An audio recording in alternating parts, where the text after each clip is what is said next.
Damos gracias al Señor por todo lo que nos da, por todo lo que ha hecho. Y en esta semana han sucedido cosas que realmente tenemos que rogar al Señor por misericordia, por gracia. Y este canal y este siervo y la familia se une a las oraciones de RZ Ministries, sabiendo que no somos quienes para juzgar. Y algo que el Señor nos ha mostrado aquí en Primero de Reyes y a través de lo que es la teología bíblica, es que no somos quienes para juzgar o para hablar de los creyentes o de los pastores o de los ministros. Y es que últimamente me han preguntado si fulano de tal peca es o no es salvo. Yo creo que la teología bíblica nos enseña a nosotros el plan de redención. ¿Por cuántos pecados se pierde la salvación? Es más, ¿cuántos pecados cometieron Adán y Eva para que fuesen expulsados del huerto de Edén? Entonces creo, yo estoy completamente seguro que lo único que debemos hacer nosotros es orar. Pero ¿por qué esta introducción? Realmente porque seguimos viendo en Primero de Reyes los reinados y hoy vamos a ver el reinado de Zimri, que es corto. Luego veremos el de Omri y por último el de Acab. Y si me preguntan, ¿era Acab salvo? Pues es algo que tenemos que ver. O creyente, o sí. Entonces es algo que realmente nosotros tenemos que revisar, pero bajo la palabra de Dios. No es lo que yo crea. No es lo que tú pienses. Realmente no es importante. Aquí el único importante es Dios. Y es su pensamiento lo que tenemos que alinear con lo que nosotros creemos. Es su palabra que nosotros tenemos que estar alineados a su palabra, no su palabra a lo que yo creo, a lo que yo considero o a lo que a mí me parece, a lo que se ven en las circunstancias. Seguimos orando, seguimos diciéndole a los hombres de Dios que no anden solos, que es lo peor que pueden hacer. Aquellos hombres de Dios que enseñan y que ministran la palabra de Dios son más vulnerables. Y este mensaje va para un amigo mío muy querido que sé perfectamente que tiene que rendirle cuentas a Dios y que en el afán por querer hacer más de pronto puede terminar haciendo mucho menos. Y el reinado de Zimri, de Omri y de Acab nos va a enseñar a nosotros que es necesario día a día estar muy pendientes de nuestra salvación con temor y temblor. Y que es responsabilidad de cada uno de nosotros. Porque cada uno de nosotros dará cuentas de Dios. A Dios, perdón. Vamos a orar y comenzamos en Primero de Reyes, capítulo 16, versículos del 15 al 20, veremos el reinado del Zimri. Oremos. Padre nuestro que estás en el cielo, te damos gracias, Señor, por tu amor, tu misericordia y tu bondad. Padre, no somos quienes para juzgar. La Biblia nos dice en Mateo capítulo 7 que tenemos que revisarnos a nosotros mismos, primeramente, y que aún así, si nos revisamos y creemos que estamos bien delante de Dios, no podemos llegar a juzgar. Dice, hipócrita, saca primero la viga de tu propio ojo. Y Señor, yo te pido por mi vida, para que no juzgue las intenciones de nadie, para que yo mismo me examine, para que yo mismo tenga una persona en la cual confiar madura, para que pueda rendir cuentas a los hombres, como dice Santiago, que confesados nuestros pecados los unos a los otros y también delante de ti. Señor, te damos gracias por estos tiempos, gracias por lo que estás haciendo, gracias porque estás engrandeciendo tu iglesia en el nombre de Jesús. Amén. Acompáñenme por favor entonces, Primero de Reyes, vamos a Primero de Reyes, capítulo 16. Primero de Reyes 16, 15 al 20. 16, Primero de Reyes 16, del 15 al 20. Y ahí vamos a estar viendo que Zimri es rey en Israel. Dice la Biblia en el año 27 de Asa, rey de Judá, Zimri reinó 7 días en Tirsa, y el pueblo estaba acampado contra Gibetón, que pertenecía a los filisteos. Aquí vamos a ver, pese a la corta duración de su reinado, el historiador bíblico le da su lugar como rey, ya que se incluyen todas las fórmulas que se han visto en los demás reyes, las que ya hemos venido viendo, la que la Biblia nos muestra. Dice la Biblia en 16, 17, entonces Omri subió desde Gibetón y todo Israel con él y sitiaron a Tirsa. Y sucedió que cuando Zimri vio que la ciudad era tomada, entró en la ciudadela de la casa del rey, prendió fuego sobre sí a la casa del rey y murió. Se suicidó. ¿Por cuántos pecados realmente perdemos la salvación? Ahora bien, Zimri era creyente o no creyente, pero dice que se suicidó a causa de los pecados que había cometido, dice el versículo 19, haciendo lo malo ante los ojos del Señor, andando en el camino de Jeroboam y por el pecado que cometió haciendo pecar a Israel. Los demás hechos de Zimri y la conspiración que llevó a cabo no están escritos en los libros de las crónicas de los reyes de Israel. Muy poco se sabe de este rey. Solo se le conoce como un servidor, conspirador y asesino. Gobernó en un tiempo muy difícil. El reino del norte iba de mal en peor. El pueblo estaba dividido por diferentes aspirantes al trono. Al mismo tiempo, como lo vemos, había una situación de guerra. Llegó al poder matando a Ela, a toda la familia real, y precisamente por su actuación en contra del rey legítimo, el pueblo se le sublevó y proclamó rey a Omri. Cuando los soldados de Israel en el campo supieron de la muerte de Ela, aclamaron inmediatamente a Omri, el general del ejército de Israel, como nuevo rey. Zimri quería hacerse fuerte en el poder, pero el pueblo no quería un hombre que se apoderara del trono de esa forma tan violenta, y por eso le hizo frente. Cuando se dio cuenta de que su causa estaba perdida, se encerró en el palacio real, le prendió fuego y se suicidó. El palacio había sido sitiado por las tropas de Omri y por eso no había escape. Todo esto tuvo lugar en Tirsa, la capital de Israel. En la capital. Zimri pudo apenas ser rey por una semana. Él no quería caer en manos rivales. Él no quería ser un objeto, un trofeo, un despojo. 7 días duró su reinado, pero anduvo en el camino de Jeroboam. O sea, muy poco para ser tan malo. Y en ese corto tiempo, en su pecado hizo andar a Israel, adorando a los becerros de oro. Lo que podía haber hecho siempre mientras fue capitán de los carros y también desde mucho antes, pero lo que más manifiesta la Biblia es desde el tiempo en que usurpó la corona. Le ofreció sacrificios en acción de gracias por estar en posesión del reino, y aunque su reinado fue tan corto, podría dar señas claras y fuertes de que Israel y los demás reyes seguirían con la adoración a los ídolos. En capítulo 16, versículo 21 al 28, dice que Omri es rey. Dice así la palabra de Dios, 16:21. Entonces el pueblo de Israel se dividió en dos partes. La mitad del pueblo siguió a Timni, hijo de Ginat, para hacerle rey, y la otra mitad siguió a Omri. Pero el pueblo que siguió a Omri prevaleció sobre el pueblo que siguió a Timni, hijo de Ginat, y Timni murió, y Omri comenzó a reinar. ¿Cuándo? Tenemos la misma información que todos los que son proclamados rey. En el año 31 de Asa, rey de Judá, Omri comenzó a reinar sobre Israel y reinó 12 años. 6 años reinó en Tirsa. Y compró a Semer, el monte Samaria, por 2 talentos de plata. Y edificó sobre el monte la ciudad y puso nombre Samaria del nombre Semer, porque era el dueño del monte.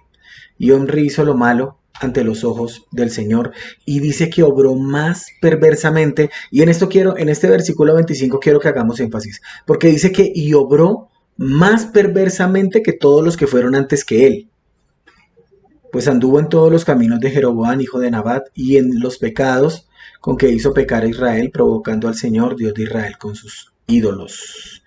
Y termina igual. Timni. La muerte de Zimri, lo que vimos en 16, 17 y 18, puso el reino en manos de Omri. La mitad de la población, incluyendo el ejército, se puso de parte de Omri, pero la otra mitad apoyaba a Timni. No se sabe más de este hombre, Timni, pero tuvo la suficiente fuerza para competir, para luchar contra Omri durante unos 4 años. Eso lo vemos aquí marcado en 15, en 16, primero de Reyes 15, perdón, primero de Reyes 16, desde el versículo 15 hasta primero de Reyes 16 al 23. Este paréntesis que nosotros leímos en el versículo 21 y 22 del cierre del reinado de Zimri y el comienzo de Omri nos muestra la realidad histórica de los tiempos, una guerra civil en la que no había un rey confirmado en el trono de Israel. Luego en el 23 al 28, que fue lo que leímos, dice, es curioso que el escritor solo le dedique unos cuantos versículos al reinado de Omri. Muy rápido nos dice qué pasó con Omri. Pero el tiempo en el trono de este hombre fue muy, muy significativo desde el punto de vista histórico. Fuentes extrabíblicas elogian a Omri por sus logros. Conquistó Moab, hizo alianzas con Sidón, construyó la nueva capital de Samaria y por muchos años después de su muerte, Israel era llamada por sus vecinos la casa de Omri. Lo interesante es que el escritor bíblico hace caso omiso de todo esto. Su evaluación del reinado de Omri no tiene que ver con logros económicos, militares, políticos, socios, familiares, sino realmente con lo que opina Dios, pues anduvo en todos los caminos de Jeroboam, hijo de Nabat, y en sus pecados con lo que hizo pecar a Israel. Omri fue el último rey de la familia de Jeroboam. Sobrepasó en maldad a todos sus antecesores y heredó un reino dividido que después de 4 años de guerra logró triunfar y quedar solo en el trono. Aquí comenzó a unirse de nuevo Israel y a disfrutar de un tiempo de paz y prosperidad. Aparte de su fracaso espiritual, se le conoce como el rey más poderoso y notable de los reyes del norte. Él fundó la línea más estable y notable de familias reales en Israel. Tuvo el apoyo de todo el pueblo, y aunque no desde un principio, pero lo consiguió. En realidad lo único bueno que el escritor bíblico dice de él es que edificó Samaria y la convirtió en su capital. El hecho de que Zimri hubiera quemado el palacio real en Tirsa tendría mucho que ver con el cambio de ciudades capitales. Apelamos a la arqueología para poder decir de que Omri fue un hombre y un rey bastante importante a nivel internacional. Pero el corto y negativo relato de su reinado en la Biblia nos enseña eso. No importa lo grande, no importa lo fuerte, no importa lo tremendo que hagas para los hombres. Aquí el único importante es Dios. Puede ser que su verdadera categoría política se reflejaba claramente en el libro de las crónicas de los reyes de Israel, al cual nos remite el escritor. Para él la importancia de Omri es que hizo lo malo ante los ojos de Jehová y llevó a Israel a una apostasía más profunda. Ciertamente ningún rey es juzgado por el autor de Reyes de acuerdo con el éxito o fracaso que tuvo en el campo de la político-economía social o en la guerra. El criterio más importante para el autor es lo que el rey hizo o no hizo en relación con la adoración del pueblo. Pregunta: ¿cómo estás en tu adoración hoy? Recordemos muy bien lo que dice Mateo capítulo 7. Realmente no podemos juzgar a nadie, porque aquí lo único que importa es mi relación personal con Dios. Es lo único que le importa a Dios mostrándonos en la teología bíblica. La salvación es personal, el juicio es personal, Dios es un Dios personal. Y yo tendré que dar cuenta, según dice 1 Corintios capítulo 3, dice la obra de cada uno. La llegada de la casa de Omri al trono de Israel trajo consigo el pésimo culto a Baal. Por matrimonio con la casa de Omri, el culto de Baal penetró en Judá y corrompió la dinastía de David, como ya lo veremos en un momento. Pero algo que nosotros tenemos que ver es a Samaria construida sobre el monte del mismo nombre. Tenía una posición estratégica y estaba cerca de la ruta comercial de la costa, que le dio importancia comercial, política y militar a este hombre. fue la capital de Israel hasta la derrota y caída del reino del norte allí en el 722 por los asirios. Esta nueva capital era la semejanza, la relación con respecto a Jerusalén. Por eso lo hizo. Fue admirable la elección de Omri, pues este era un lugar que ofrecía protección, hermosura, fertilidad, y estas cualidades no las reunía otro lugar en Palestina en ese momento. Recordado por dos cosas: edificó a Samaria y la constituyó en la capital del reino, y fue el rey más malvado hasta entonces. El carácter del reinado de Omri y su muerte son descritos en forma repetida. Respecto a todos los sucesos de Jeroboam, tanto en lo político como en lo militar, como en lo económico, pero en la adoración al Dios vivo y verdadero, no, no hizo nada. Y realmente vamos a aquella persona que nos interesa. Si nosotros miramos en Primero de Reyes capítulo 16 versículo 29 en adelante, vamos a encontrar a un hombre como Acab. Y algo que nosotros tenemos que tener en cuenta es que en la teología bíblica vamos a estar viendo los perfiles de los reyes de Israel. Pero en la historia de Acab vamos a ver a un hombre como Elías. Vamos a ver a una mujer como Jezabel. Entonces vamos a estar saltando de aquí para allá sin salir del 16, 17, 18, 19, 20 de Primero de Reyes. Pero algo que quiero que tengamos en cuenta al estudiar a Acab es quién era él y qué fue lo que hizo. Acab, Primero de Reyes capítulo 16 versículo 29, dice que hijo de Omri. Comenzó a reinar sobre Israel en el año 38 de Asa, rey de Judá, y reinó Acab, hijo de Omri, sobre Israel en Samaria 22 años. Acab, de apellido, hizo lo malo a los ojos del Señor más que todos los que fueron antes que él. ¿Cómo es tu apellido? El más largo, Simón de la Santísima Trinidad. Entonces, este Acab llevaba el apellido, hizo lo malo a los ojos del Señor más que todos los que fueron antes que él. Este era su apellido. Acá fue el octavo rey, si se incluye a Tibni, o el séptimo si no se incluye. ¿Qué matemáticas? Gobernó en Samaria 22 años. Se casó con una mujer llamada Jezabel, hija de Edbaal, rey de Sidón y sacerdote de Astarte. Pero en el perfil de Acab vamos a ver ciertos puntos que permitió que este hombre fuese y es tan reconocido entre muchos de nosotros. No muchos recuerdan a Omri, no muchos recuerdan a Tibni, no muchos recuerdan a Simri, pero todo el mundo recuerda a Acab. No sé si sea por el paralelo que vamos a ver entre Elías y Acab, pero realmente en el perfil de Acab vamos a ver que él tolera la adoración falsa. Tuvo uno de los peores comportamientos en los que respecta a la religión verdadera, la religión pura y sin mácula delante de Dios. No solo toleró la forma corrompida de adoración a Jehová por medio de los becerros de oro que Jeroboam había mandado hacer, sino que además permitió que el culto a Baal se divulgara en Israel a una escala tan alta, ya que su matrimonio con Jezabel lo permitió de esa forma. Acá permitió que su esposa, la mujer impía, la pagana Jezabel, lo indujera a adorar a Baal. Le construyó templo a Baal y a erigir un poste sagrado en honor de Astoret.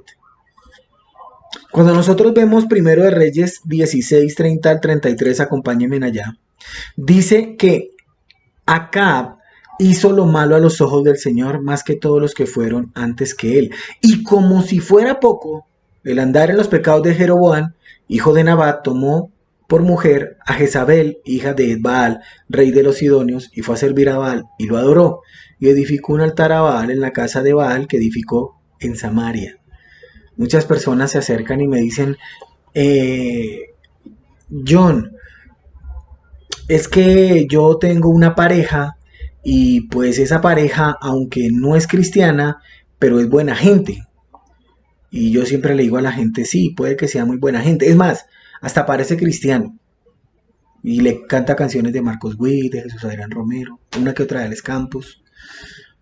Pero él hasta le gusta eso. Pero realmente ¿Qué hago?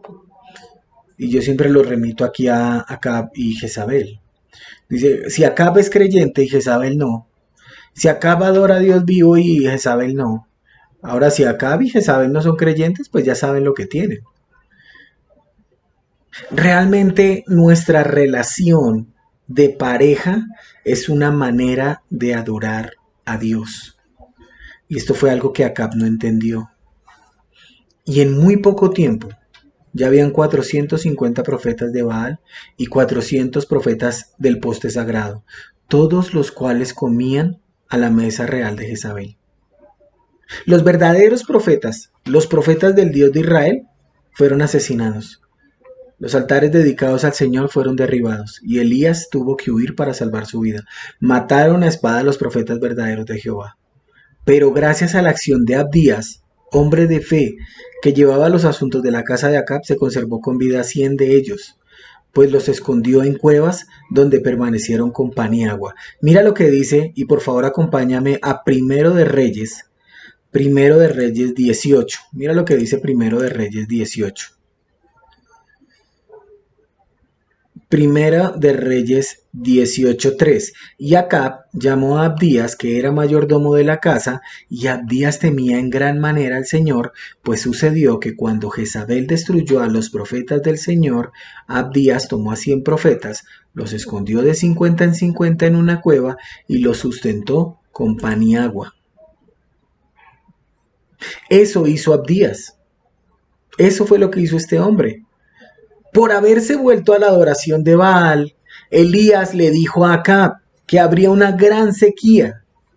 Y según Lucas capítulo 4, nos dice que fueron 3 años y 6 meses. Nos dice también Santiago capítulo 5 que Elías oró fervientemente para que no lloviera y no llovió sobre la tierra por 3 años y 6 meses. En ese orden de ideas, ¿cuánto duró la sequía? 3 años y 6 meses. Únicamente volverían las lluvias, dice la Biblia, sino por la palabra de Elías. Y a pesar de que Acab lo buscó en todas las naciones y reinos vecinos, se mantuvo fuera de su alcance hasta el tiempo debido. Acab trató de culpar de la sequía y el hambre a Elías. Y Elías le refutó, le dijo, no hermano, esto no es mío.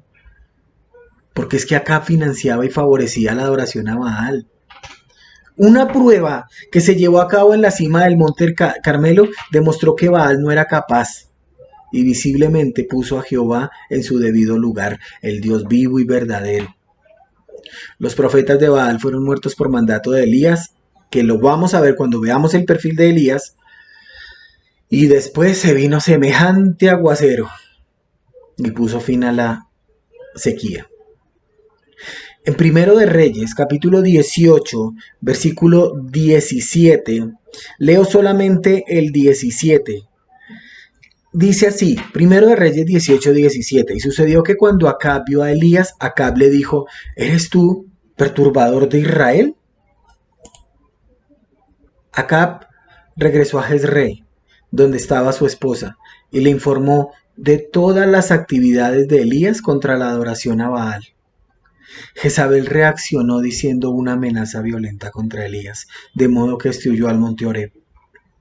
El fracaso de Acab, quien no hizo cumplir la justicia ni la ley, lo vemos realmente allí en el juicio y la muerte de Nabot, cuya viña fue incorporada en los terrenos del palacio de Jezreel. Y este hecho lo veremos más adelante porque es un punto de los tantos negativos de este hombre. Esto hizo que Elías nuevamente estuviera en resistencia con el rey del norte. Su actitud fue defendida por Dios mismo en la prueba en el monte Carmelo. Elías profetizó el destino de Acab, el de su mujer y el de su dinastía. El reinado señalado por su idolatría y la triste y la dañina influencia de Jezabel afectó generaciones posteriores para mal y fue también condenado por varios profetas. Acompáñame a Miqueas, por favor. ¿Tú Miqueas? Sí. Miqueas capítulo 6. Miqueas capítulo 6. Miqueas se encuentra antes de Juan, antes de Lucas, antes de Marcos. antes de Mateo, antes de Malaquías, Zacarías, Ageo, Sofonías, Abacún, y luego sigue Miqueas capítulo 6, versículo 16. Miqueas 6:16. Dice así la palabra de Dios en Miqueas 6:16. Han sido guardados los estatutos de Omri y todas las obras de la casa de Acab, y andas en sus consejos. Por tanto, te entregará la destrucción a tus habitantes para burla, y soportaréis el oprobio de mi pueblo. Aún se recordaban las malas acciones de Acab para poner como ejemplo. Nadie se dedicó a obrar tan mal delante del Señor como lo hizo Acab, incitado por su bella, dulce y amada esposa. Lo más horrible que hizo Acab fue adorar las estatuas de madera, tal como lo hacían los amorreos, a quienes el Señor les quitó su propia tierra para dárselo a los israelitas. Realmente Acab fue un dirigente militar muy poderoso. Mantuvo su dominio sobre los moabitas. Mira lo que dice Segundo Libro de Reyes capítulo 3 versículo 5. Segundo de Reyes 3:5 dice: pero sucedió que cuando Acab murió, el rey de Moab se rebeló contra el rey de Israel. No fue sino hasta que murió Acab que los moabitas se rebelaron. Vivió en términos amistosos con los fenicios y mantuvo la paz con Judá. Derrotó a los asirios 2 veces y tuvo un ejército muy numeroso. Cuando Ben-Hadad de Damasco y 32 reyes aliados sitiaron a Samaria, Acab los rechazó. Mira lo que dice Primero de Reyes 21. Primero de Reyes capítulo 20 versículo 1.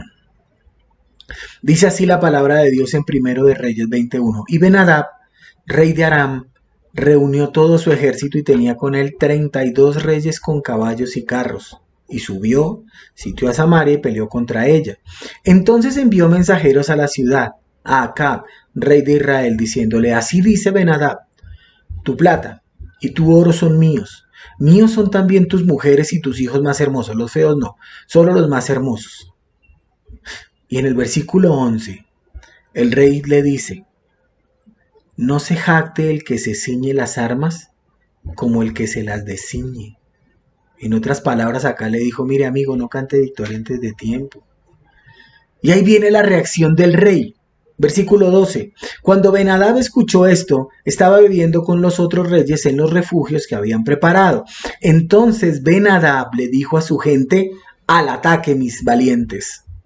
Enseguida todos se prepararon para atacar la ciudad. Y en medio de esto viene palabra de Jehová. Versículo 13. Un profeta se acercó a Acab, rey de Israel, y le dijo: así dice el Señor, ¿has visto toda esta gran multitud? He aquí la entregaré hoy en tu mano y sabrás que yo soy el Señor. Mira lo que dice 20:20. Y mató cada uno a su hombre. Los arameos huyeron a Israel, los arameos huyeron e Israel los persiguió, y Ben-Hadad, rey de Aram, escapó a caballo con algunos jinetes. El rey de Israel salió y atacó los caballos y los carros y derrotó a los arameos, causándoles gran matanza. Inmediatamente después, el profeta se acerca al rey y le dice: hoy mismo. Pero después, en versículo 22, si tú miras Primero de Reyes 20:22, dice: entonces el profeta se acercó al rey de Israel y le dijo: ve, fortalécete y entiende. Y mira estas 3 palabras: fortalécete, entiende y mira lo que tienes que hacer. Porque a la vuelta de un año el rey de Aram subirá contra ti.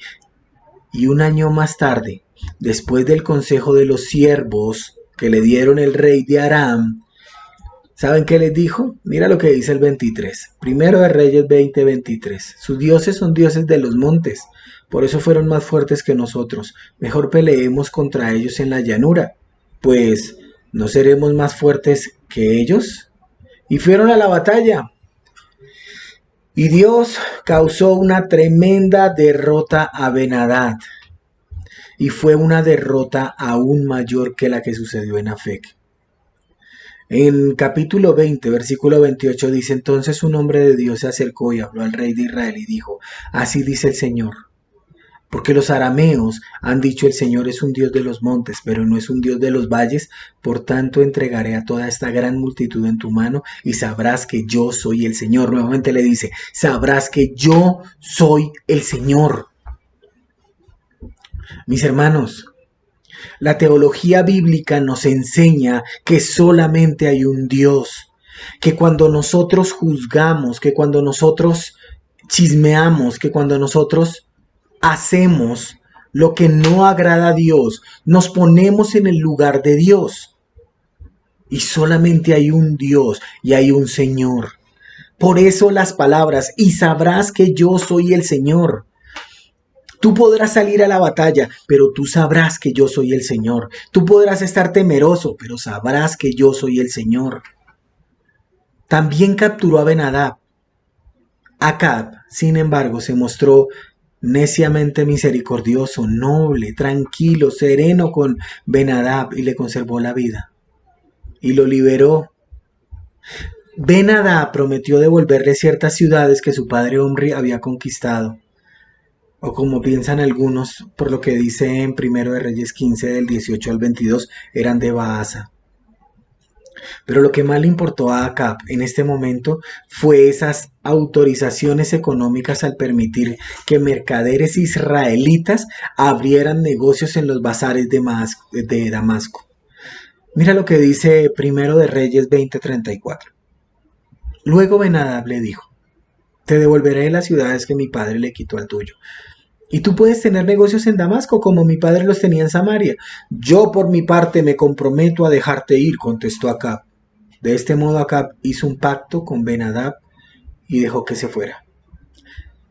De manera muy similar como actuó el rey Saúl con Agag, el amalecita.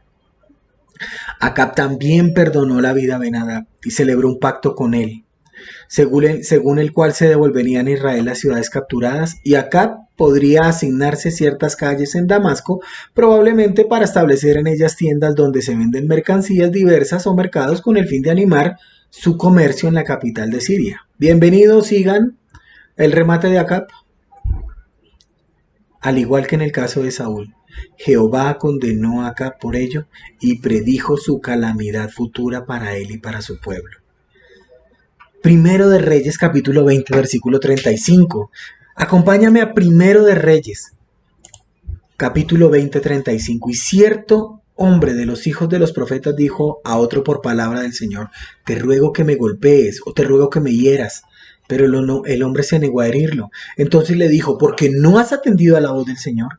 He aquí, tan pronto como te apartes de mí, un león te matará. Y tan pronto se apartó de él, un león lo encontró y lo mató.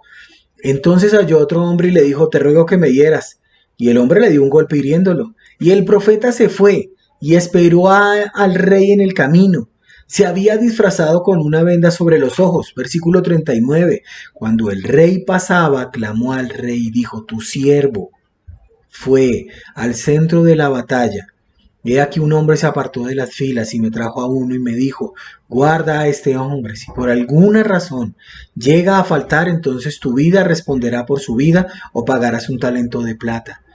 Y mientras tu siervo estaba ocupado aquí y allá, él desapareció. Y el rey de Israel le dijo: así será tu sentencia, tú mismo lo has decidido. Entonces él se apresuró a quitarse la venda de los ojos, y el rey de Israel lo reconoció como uno de los profetas.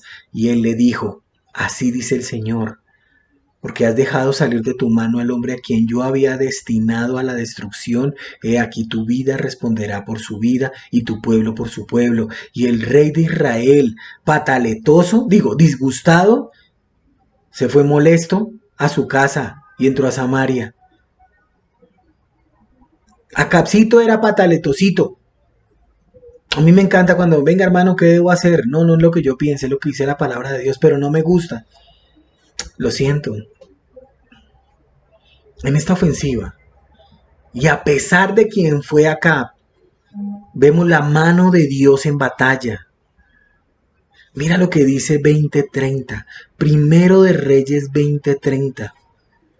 Están en lo más recio de la guerra. Los israelitas ganan y van ganando. Pero dice 20:30 que los demás huyeron a Afec, a la ciudad. Y mira lo que dice, el muro cayó sobre los 27.000 hombres que quedaban. También Ben-Hadad huyó y se refugió en la ciudad en un aposento interior. Cayó un muro sobre 27.000 hombres. No murieron en batalla, no murieron hombre a hombre. Fue Jehová de los ejércitos quien peleó desde el cielo, ya sea por un viento recio, por un terremoto. Lo cierto es que la Biblia dice, y es una enorme realidad, 27.000 murieron porque un muro cayó sobre ellos. Los manuscritos antiguos de la región de Asiria. Asiria está ubicada en Asia Occidental, en Medio Oriente, al norte de la Mesopotamia. Se ubica en lo que hoy se conoce como el norte de Irak y el sureste de Turquía, o el noreste de Siria, de Irán. Muestra que los ejércitos aliados tenían una fuerza impresionante. 2.000 carros, infantería de 10.000 soldados. Y están hablando de un número grandísimo, casi de más de 4.000 carros y 60.000 soldados. La batalla, que no se menciona a detalle en la Biblia, dicen que ocurrió en un sitio llamado Karkar, con Q ambas, sobre la Siria central, en el 6.º año de Salmanasar, que puede ser datado con bastante certeza en el año 853 a.C. ¿Y cómo sabe esto? Hay una disciplina que se llama la asiriología. Estudia la Siria antigua y más ampliamente lo que es la Mesopotamia antigua. Y esto está datado. El registro de la participación de Acab en esta batalla provee la fecha más temprana entre las historias bíblicas y seculares. ¿Por qué nombro esto? Nunca la historia va a darme razón de la palabra de Dios. Es la palabra de Dios la que me da la razón de la historia. Por eso lo nombro. Porque nosotros tenemos que ver la historia a través de la palabra de Dios. Aunque los aliados no obtuvieron una victoria decisiva, los asirios fueron obligados a retroceder y dejar Siria sin conquistarla por el momento. Y ahí es donde viene nuevamente el rey Acab. Quería tomar la ciudad de Ramot de Galaad, que estaba en manos de los arameos de Siria desde hacía algún tiempo. Y fue en esta batalla donde fue mortalmente herido. Acompáñame por favor a Primero de Reyes 22. Primero de Reyes capítulo 22. Dice así la palabra de Dios, versículo 2. Y sucedió que al tercer año Josafat, rey de Judá, descendió a visitar al rey de Israel. Y el rey de Israel dijo a sus siervos, ¿sabéis que Ramot de Galaad nos pertenece y no estamos haciendo nada para quitarla de la mano del rey de Aram?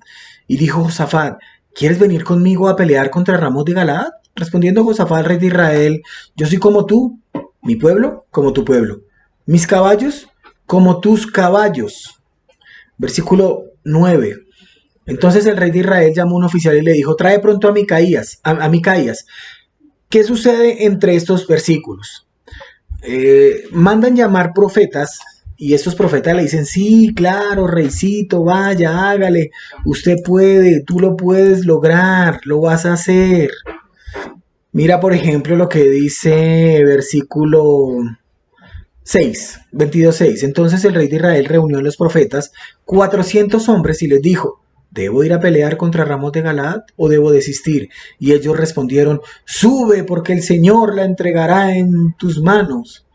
Versículo 7, pero Josafat dijo, ¿no queda aquí algún profeta del Señor para que le consultemos?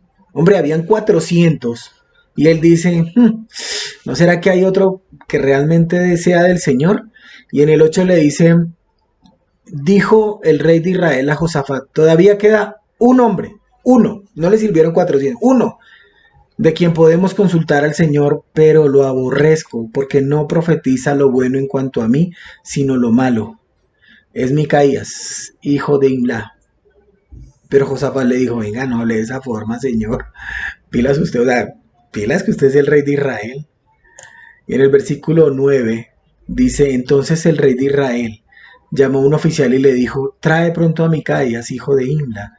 El rey de Israel y Josafat, rey de Judá, estaban sentados cada uno en su trono, vestidos con sus mantos, en la era a la entrada de la puerta de Samaria, y todos los profetas estaban profetizando delante de ellos.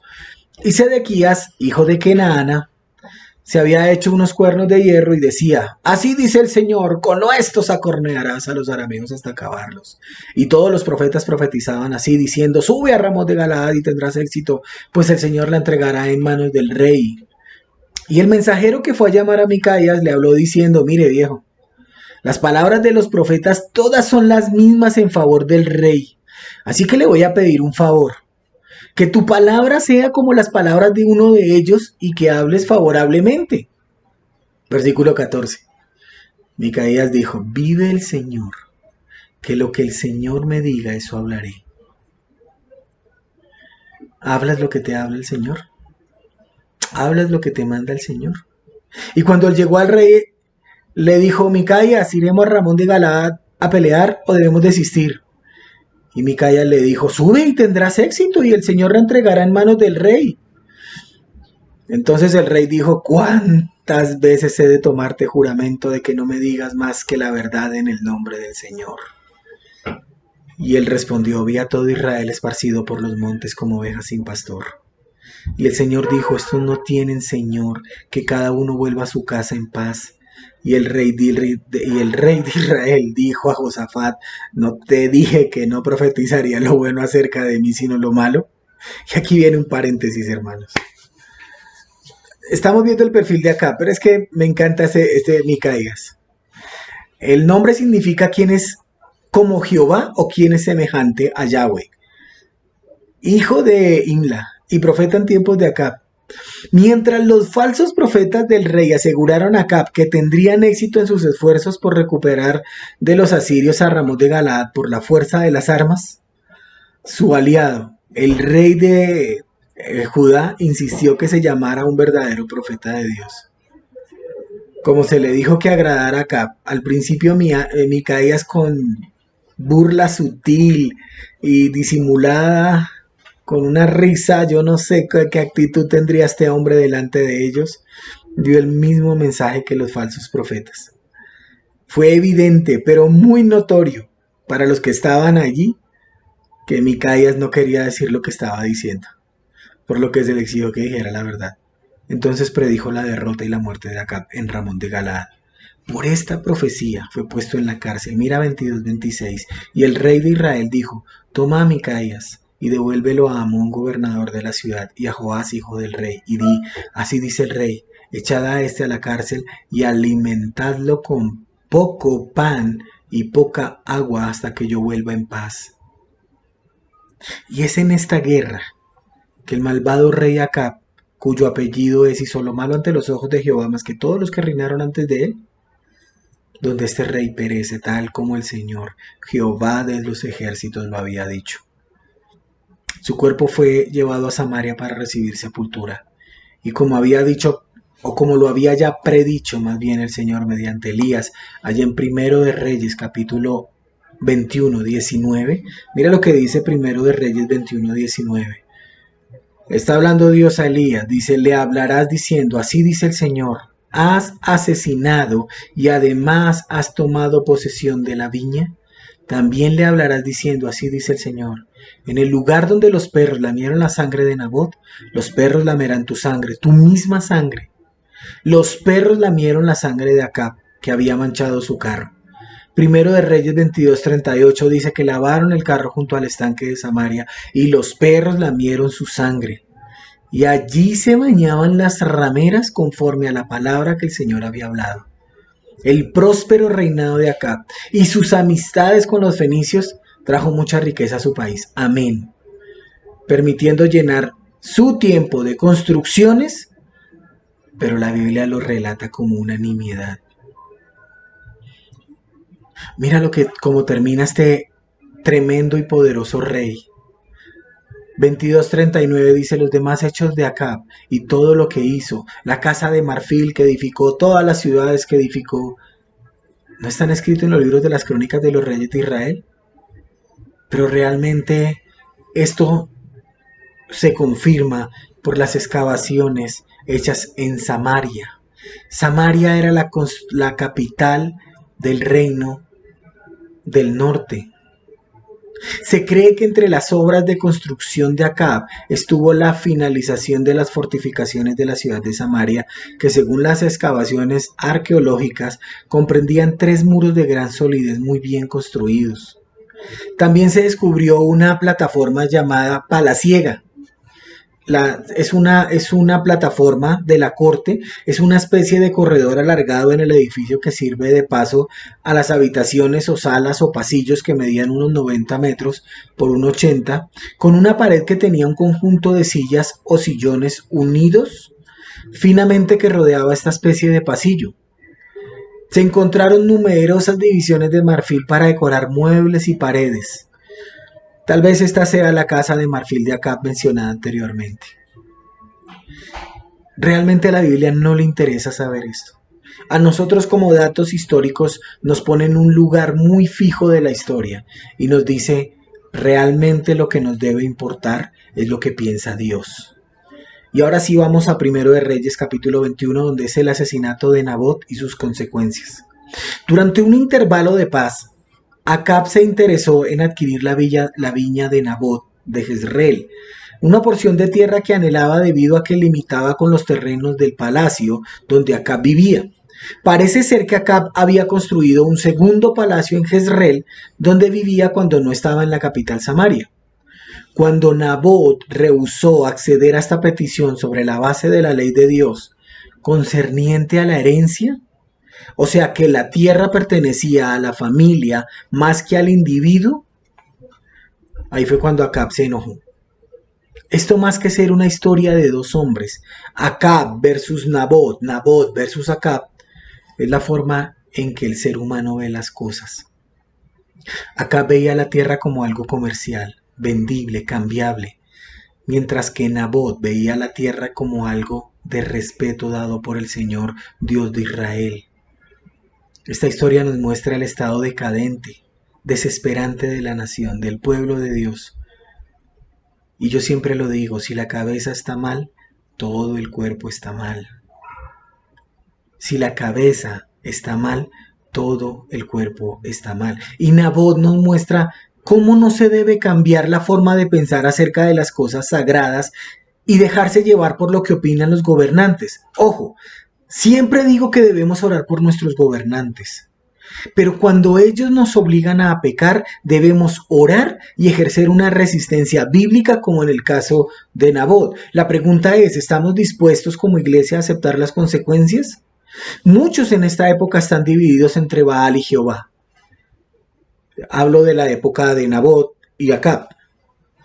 Pero Nabot fue firme y ante todo estaba su obediencia a las leyes de Jehová. No podía vender la posesión. No podía vender la herencia de toda su familia. Levítico 25:23 dice, además la tierra no se venderá en forma permanente, pues la tierra es mía, porque vosotros solo sois forasteros y peregrinos para conmigo. Pero como Acab era un hombre apartado de Dios, quien abusaba de su poder, de su superioridad, de su fuerza, y como si fuera poco, un excesivo amor de sí mismo, queriendo satisfacer su propio interés y además sin personalidad, manejado por su linda y bella esposa, no dio su brazo a torcer y siguió adelante con su plan para saciar sus más bajas pasiones.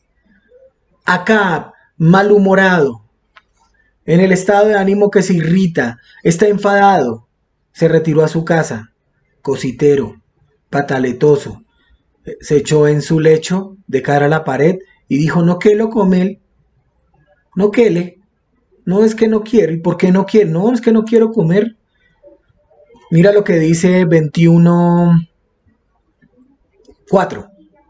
Entonces Acab se fue a su casa disgustado y molesto a causa de las palabras que Nabot de Jezreel le había dicho. Pues dijo, no te daré la herencia de mis padres. Y se acostó en su cama, volvió su rostro y no comió. Pataletoso. Una vez que se enteró de la causa de su abatimiento, la bella, dulce y amorosa esposa Jezabel planeó el asesinato de Nabot con el pretexto de someterlo a un juicio por blasfemia, usando para ello cartas escritas en nombre de Acab. Mira lo que dice versículo 7. Su bella esposa le dijo: ¿no reinas ahora sobre Israel? Levántate, come y alégrese tu corazón, yo te daré la viña de Nabot de Jezreel. Y ella escribió cartas en nombre de Acab y las selló con su sello. O sea que tenía toda la autoridad y el permiso de Acab. Lo que más me llama la atención es que Jezabel preparó una trama religiosa. Es posible que los dirigentes se reunieran para tener con el pueblo una reunión de confesión y ayuno para disfrazar su espantoso crimen y cumplir una piadosa costumbre: limpiar los pecados de la ciudad. Esto quiere decir que muchos se prestaron para esta obra de teatro y, en nombre de la ley, cometer una injusticia. En el antiguo pacto, hablar mal de un rey era lo mismo que maldecir a Dios. ¿Cuántos se guardaron el secreto criminal? Aún más, los hijos de Nabot también fueron asesinados. Segundo de Reyes capítulo 9 versículo 26. Dice: ayer ciertamente he visto la sangre de Nabot y la sangre de sus hijos, declaró el Señor. Ayer vi cómo mataron a Nabot y a sus hijos. ¿Con qué propósito? Pues para que no hubieran pleitos ni reclamos. Además, todos los bienes de Nabot le fueron quitados y pasados al rey. Cuando Acab fue a tomar la viña de Nabot, Jezabel le dijo: mira lo que dice 21:15. Y cuando Jezabel oyó que Nabot había sido apedreado, había muerto, Jezabel le dijo a Acab: levántate, toma posesión de la viña de Nabot de Jezreel, la cual él se negó a dártela por dinero, porque Nabot no está vivo sino muerto. Y sucedió que cuando Acab oyó que Nabot había muerto, se levantó y se fue a disfrutar de todo lo que era de él ahora, porque su linda y amada esposa lo había conseguido. Y allí es cuando se encuentra con Elías y lo denuncia con severidad, diciéndole: asesino, vendido. Este hecho tan feo provocó la justa ira y el justo juicio de Dios. Así como los perros habían lamido la sangre de Nabot, del mismo modo lamerían la de Acab, y la de Jezabel, y la de su familia. Y no solamente eso, sino que los perros y las aves de rapiña se lo comerían. Toda la familia real es condenada por este acto tan detestable. Y para finalizar, es interesante ver cómo Acab no tuvo tiempo para gozar del fruto de su codicia. Esto afectó mucho a Acab, quien sintió profundo pesar, y que cuando oyó estas palabras rasgó sus vestiduras y puso cilicio, o sea, ropa áspera que se utilizaba antiguamente como penitencia, sobre su cuerpo. Ayunó y se acostó con cilicio, y andaba humillado. Debido a un aparente arrepentimiento de Acab, Elías recibió una segunda profecía. Mira lo que dice el versículo 29. ¿Ves cómo Acab se ha humillado delante de mí? Porque se ha humillado delante de mí, no traeré el mal en sus días. Esto es profecía de Jehová. Pregunta: ¿es Acab un creyente? ¿Se arrepintió Acab? No dejes de ver nuestro... No, en serio. Parece que sí. Aún le quedaba alguna sensibilidad espiritual. Se sintió conmovido por el anuncio del castigo. Y aunque en una forma ritual da señales de humillación, doblegó su orgullo y altivez y mostró arrepentimiento. La misericordia de Dios aplazó el castigo. Este no sería cumplido en sus días, sino en los días de su Hijo. ¿Qué podemos aprender de esto? Damas y caballeros, el pecado no se debe empequeñecer. No se le debe quitar importancia. Pecamos porque realmente nos rendimos a la tentación, y si no sabemos gobernarnos a nosotros mismos, nunca podemos gobernar a otros. La Biblia dice que al que más se le da, más se le pide, más se le exige, más se le demanda. La Biblia nunca va a tapar el pecado, La Biblia nunca va a minimizar el pecado. Esto nos muestra la divina palabra de Dios y su veracidad. Pero algo que nos enseña y me ha enseñado Dios durante toda esta semana con lo que pasó con este gran hombre de Dios, el cual fue descubierto en pecado, es que el precio del pecado es carísimo. Es muy peligroso y no debemos permitir que el pecado nos domine y tome posesión de nosotros. Tarde o temprano el pecado nos alcanzará. La Biblia dice, sed hacedores de la palabra y no solamente oidores, porque es que nos engañamos a nosotros mismos.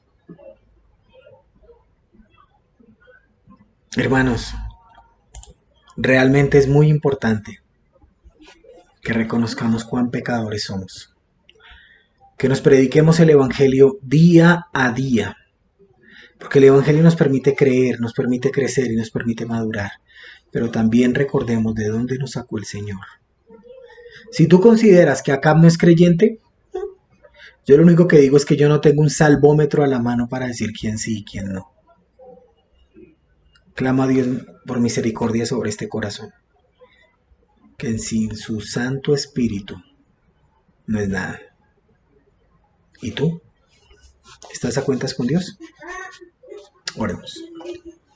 Padre, te damos gracias en el nombre de Jesús por esta tu palabra. Gracias, Señor, por todo lo que haces y por todo lo que harás. Yo te clamo, Espíritu Santo, a ti que selles estas palabras, porque tu palabra, Señor, es una espada de dos filos que penetra primero en mi corazón, y te pido que penetre en cada uno de los que lo ven, lo oyen, la estudian y la leen. Gracias te damos, Señor, por estos tiempos, en el nombre de Jesús. Amén. Muchas gracias, hermanos. Dios les bendiga. Maranatha.